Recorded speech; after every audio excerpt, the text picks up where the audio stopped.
The following is for informational purposes only and is not intended as legal advice.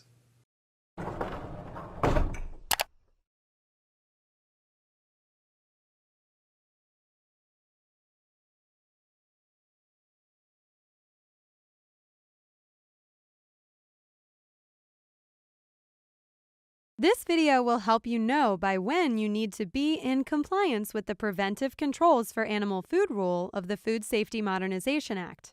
We'll also point you to some additional resources so you can learn more about what you'll need to do to comply with the rules. When the FDA wrote the final regulation, they decided that smaller businesses would need more time than larger ones to get ready to comply with the rules. Therefore, compliance dates vary for different sized businesses and are based on the number of employees and average annual sales over the last 3 years. Compliance dates are phased in after the date the regulation was issued, which was September 2015. For the Preventive Controls Regulation, very small businesses with sales less than $2.5 million have 4 years to comply. Small businesses with less than 500 full-time employees have 3 years to comply. All other businesses that have both more than $2.5 million in sales and have more than 500 employees are considered to be larger businesses and have up to 2 years after the issue date to comply. The Animal Food Rule also contains a Good Manufacturing Practices component. Deadlines for implementing the GMPs are 1 year before preventive controls dates for each business size category. Visit the Penn State FSMA website to obtain clarification on any of these compliance dates. But what next, you ask? Where do I learn what I actually need to do to comply?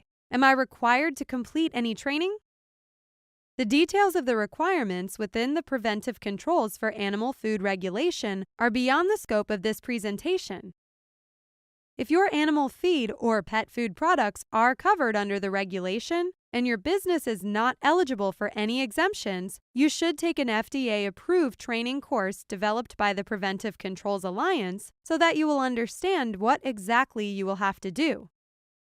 Finally, visit Extension's FSMA website to learn more details about the regulation and about modified requirements for those with exemptions. Be sure to keep up to date on new developments under the law and any changes you'll need to make in your operations to remain in compliance with the rule. Now you know how much time you have before you are required to comply with the Animal Food Rule and where you can go to learn more about trainings. And as always, you can rely on Penn State Extension for more detailed information.